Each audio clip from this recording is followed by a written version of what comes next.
If you have kids returning to school, this is a good time to be aware of some dental challenges and to reinforce some healthy habits. I'm Rochelle Grossman with your latest health news.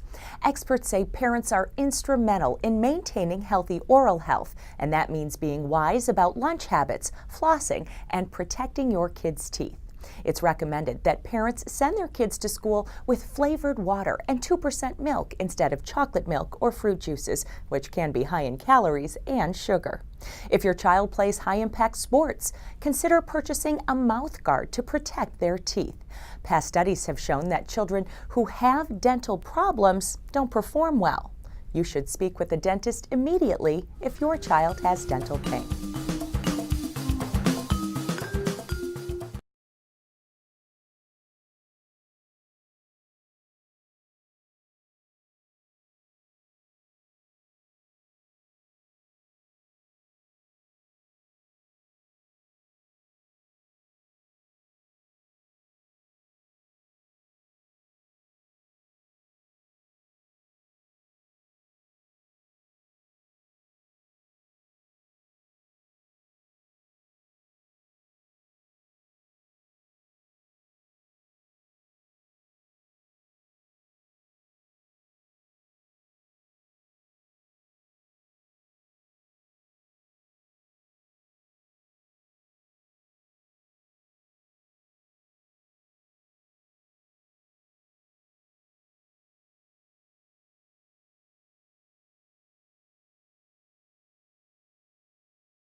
Women who have pregnancy complications may feel relieved when a healthy delivery is in the past, but if you had high blood pressure during pregnancy, you may want to let your post-pregnancy physician know. I'm Jennifer Dodd, and this is a Daily RX Minute. A recent study found that women who had pregnancy complications related to high blood pressure were more likely to have risk factors related to heart disease and diabetes a few years after giving birth than women who didn't have high blood pressure during pregnancy.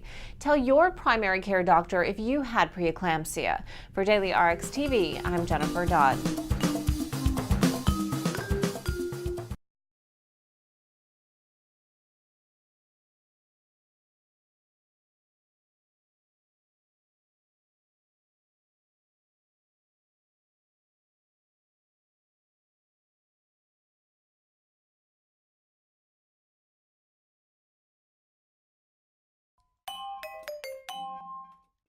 Although children have been eating more fruit in recent years, they still may not be eating enough fruits and vegetables overall.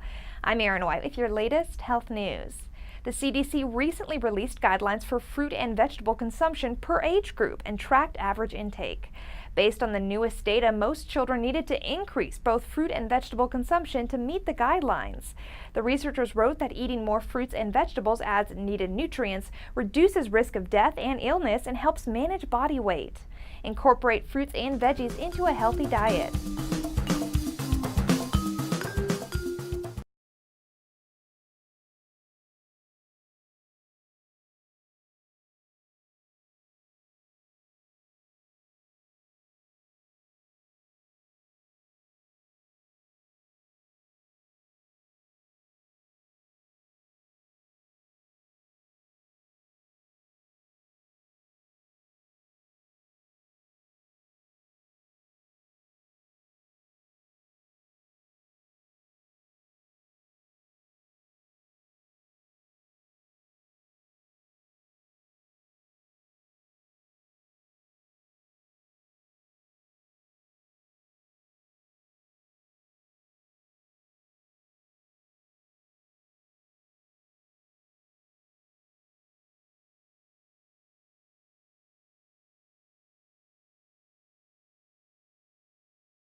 Gastroesophageal reflux disease, otherwise known as GERD, is a condition in which the stomach contents, food or liquid, leak backwards from the stomach into the esophagus because a muscle at the end of your esophagus does not close properly. When this happens, the esophagus becomes irritated, which can cause a burning sensation, sometimes known as heartburn. GERD can also cause a dry cough, difficulty swallowing, and trigger asthma attacks. GERD often causes symptoms at least twice a week, but may not always cause heartburn when it strikes. Obesity, pregnancy, smoking, and diabetes can increase the risk for GERD. Both adults and children can have GERD. If not treated, GERD can lead to more serious health problems. Treatment may include medications such as antacids, proton pump inhibitors such as omeprazole and esomeprazole, and H2 blockers such as ranitidine and famotidine. Some rare cases may require surgery to repair problems with the esophagus or tissue that separates the esophagus from the stomach. GERD can often be managed with lifestyle changes. Avoiding alcohol and spicy, fatty, or acidic foods can often reduce symptoms. Eating smaller meals earlier in the day, weight loss, and looser fitting clothes are also effective ways to reduce GERD symptoms.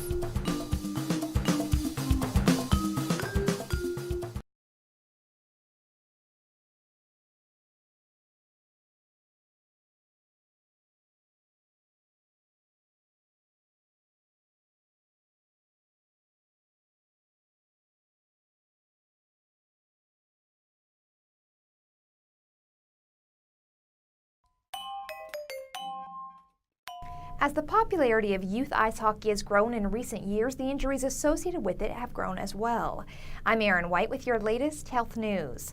The American Academy of Pediatrics wrote that one of the most important ways to reduce injury risk was to expand programs to prevent body checking in the sport. Body checking is deliberately obstructing an opponent by putting one's body in their way. Dr. Michael Ishitani, a pediatric surgeon at the Mayo Clinic Children's Center, says due to the fast, hard-hitting nature of the game, people often ask what kinds of injuries might happen to my children. The most common type of injuries were fractures, which may require splinting, casting, or even an operation to treat. The next most common type of injury was traumatic brain injuries, or more commonly known as concussions. Speak with your child's coach about safety rules in their sport.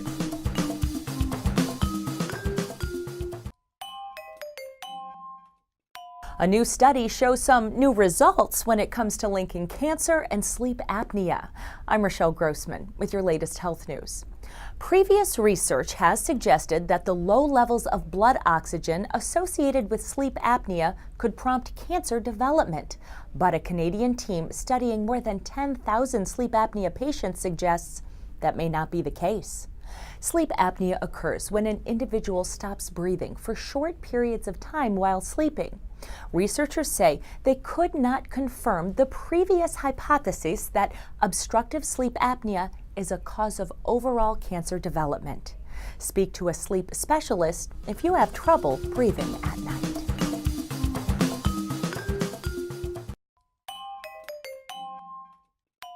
By translating health information into a consistent, easy-to-understand language, the DailyRx News Network enables you to take control of your health. Sign up for the DailyRx newsletter to receive the latest health news and videos right to your inbox every morning. For trusted, research-based health news, join us at dailyrx.com. Your health starts here.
Many people now live into their 80s and beyond, and part of aging and living well means being able to get around. Orthopedic surgery to help patients who are 80 and older get around hasn't always been considered a safe option, but that may change. I'm Valerie Cavett with your latest health news. More people 80 and older are undergoing orthopedic procedures and recovering well, a new study shows. Although any surgical or medical intervention becomes more risky with advancing age, the morbidity and mortality associated with the described procedures are well worth the risk when weighed against the variable of mobility. The doctor noted, when we lose mobility, our muscles and skills deteriorate, putting us at a greater risk for various mental and physical ailments, as well as simple falls. They suggest walking and doing yoga to add years of vitality to a person's life. Learn the treatment options for an orthopedic condition.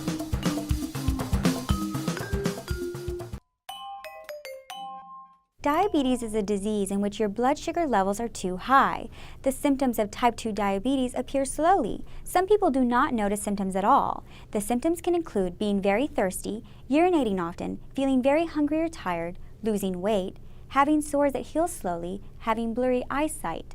Diabetes type 2 happens when the body does not make or use insulin the way it should. Insulin is a hormone that helps glucose get into the cells to give them energy. Without insulin, too much glucose stays in the blood. Over time, high blood glucose can lead to serious problems with the heart, eyes, kidneys, nerves, and gums and teeth. Risk factors include advancing age, obesity, lack of exercise, and a family history of diabetes. Some people also need to take insulin and/or medications such as metformin. Other medication classes may include alpha-glucosidase inhibitors, sulfonylureas, and DPP-4 inhibitors. Patients with diabetes type 2 should eat a healthy diet, exercise, check their blood glucose, and have their feet and eyes checked regularly. Also, be up to date on immunizations. In addition, patients should avoid alcohol use and smoking.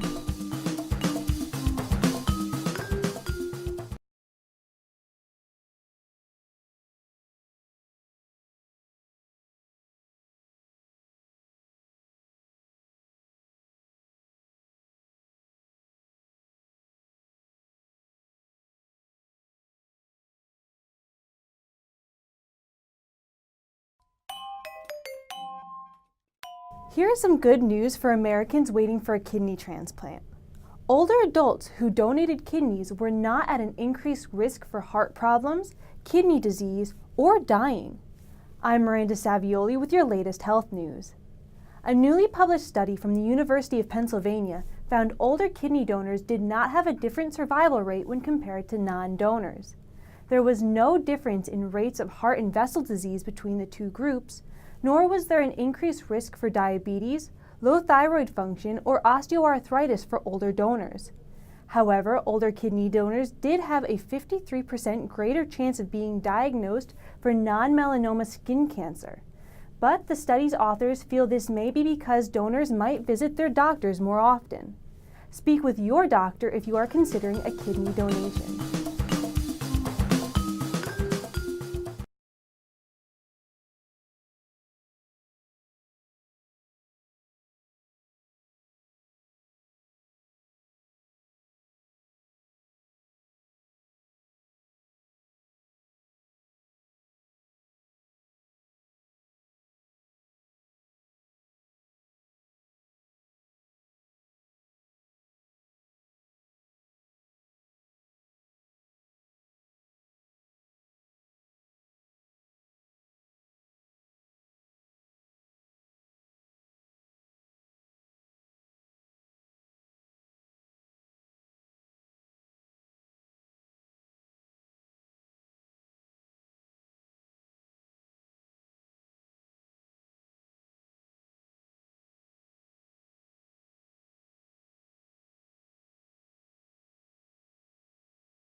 Parents want to keep their children safe and healthy. So Dr. Ari Brown reminds her patients that vaccines are important, safe, and effective. The truth is that vaccines are very safe and vaccines do their job. And the diseases that they are protecting against are quite real. That's why doctors of the Texas Medical Association started the Be Wise Immunize program. They've given more than 100,000 free or low-cost shots to Texas children. Vaccines have been one of the most important ways that we've been able to prevent serious illness and death in children. Texas Medical Association, improving the health of all Texans. COPD, otherwise known as chronic obstructive pulmonary disease, is a condition where the airways to the lungs are blocked from performing as well as they should. COPD may only cause mild symptoms at first. COPD symptoms include a cough that produces a lot of mucus, shortness of breath, especially with physical activity, wheezing, and chest tightness. Without proper management, COPD symptoms can become more severe and can even become life-threatening. A large portion of patients with COPD are active or former smokers. Long-term exposure to other lung irritants, such as air pollution, chemical fumes, or dust, may also cause or worsen COPD. There is no cure, but many treatments may help relieve symptoms. Bronchodilators, inhaled and oral steroids, and tiotropium are safe and effective medications often used. Oxygen therapy, surgery, or even lung transplants are sometimes necessary for certain patients. Patients with COPD or those trying to prevent COPD should avoid smoking or working in settings with poor air quality. A healthy diet, proper exercise, and other healthy lifestyle choices can also help prevent or manage COPD in many patients.